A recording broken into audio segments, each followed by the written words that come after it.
प्रेम अंधा भी होता है। एक लड़का था, वो काफ़ी गरीब था। उसके पास ना तो खाने को था और ना ही रहने को कोई घर था। वो अपने दोस्त के घर रहता था। उसने एक छोटी सी कंपनी में पेंटिंग का काम करना शुरू कर दिया। धीरे धीरे उसके पास काफ़ी पैसे भी हो गए। बाद में वो काफ़ी धनी भी हो गया, लेकिन अभी भी उसके अंदर कुछ कमी का एहसास होता था। जब वो छोटा था तभी उसके माता पिता इस दुनिया से चले गए थे। उसने कभी प्रेम को नहीं जाना था। एक दिन जब वो अपने किसी काम से बाहर गया था तो उसे एक लड़की दिखी जो कि काफ़ी अच्छी और खूबसूरत थी। उसको देखते ही इस लड़की को उस लड़के से प्रेम हो गया। वो काफ़ी देर तक उस लड़के को देखती रही। कुछ देर बाद वो लड़की वहाँ से चली गई। कुछ दिनों तक ये लड़का उस लड़की को खोजता रहा, लेकिन वो लड़की ना मिली। लेकिन नियति ने उस लड़के से इस लड़की को मिला दिया। वो लड़की इस लड़के के घर काम की तलाश में आई थी। लड़के ने लड़की को तुरंत घर के काम के लिए रख लिया। जब वो लड़की इस लड़के से मिलने आई थी तो उस समय इस लड़के ने कुछ शब्द भी साफ से नहीं बोल पा रहा था, जिससे लड़की को लगा कि ये लड़का गूंगा है। लड़का भी जान गया था कि ये लड़की हमें गूंगा समझती है। इसके साथ ही साथ ये लड़की समझ गई थी कि यहाँ लड़का इस घर का नौकर है, ना कि मालिक है। अब जब भी ये लड़का उस लड़की के पास जाता तो गूंगा बन जाता है। धीरे धीरे वह लड़की इस लड़के पर काफ़ी रहम खाने लगी। अब उससे इस लड़के के लाचारी पर प्यार होने लगा। लेकिन फिर वह लड़की एक बात से डर कर पीछे हट जाती थी। इस लड़की के भी माता पिता बचपन में ही मर चुके थे।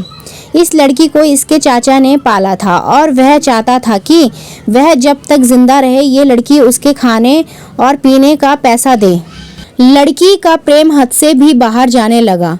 लड़के के एक खांसी पर भी वह लड़की दौड़े उस लड़के के पास पहुंच जाती थी। अब लड़का भी समझ गया कि इस लड़की को मुझसे प्रेम हो गया है। लड़का भी बहुत ज़्यादा उस लड़की से प्रेम करता था। उसने पहले लड़की के बारे में सब कुछ पता किया। जब उसे सब पता चल गया तो वो बहुत रोने लगा, क्योंकि उसने गूंगे होने का झूठ बोला था। अब वो दिनों रात रोने लगा। लड़की अपनी सैलरी में से लड़के की इलाज कराने को कहती थी। एक दिन सुबह ही उस लड़की को पता चला कि वो लड़का हॉस्पिटल में भर्ती है। वो दौड़ते हुए जब हॉस्पिटल में पहुंची तो उसने देखा कि लड़का बेड पर बेहोश पड़ा है। उसके आसपास काफ़ी मशीन लगी हुई थी। जब लड़की डॉक्टर के पास पहुंची तो वहां पर डॉक्टर ने उसे बताया कि लड़का अब बोल नहीं सकता है। उसने अपनी जीभ को कटाने की कोशिश की है। इसके साथ ही उस डॉक्टर ने उस लड़की को एक पत्र दिया।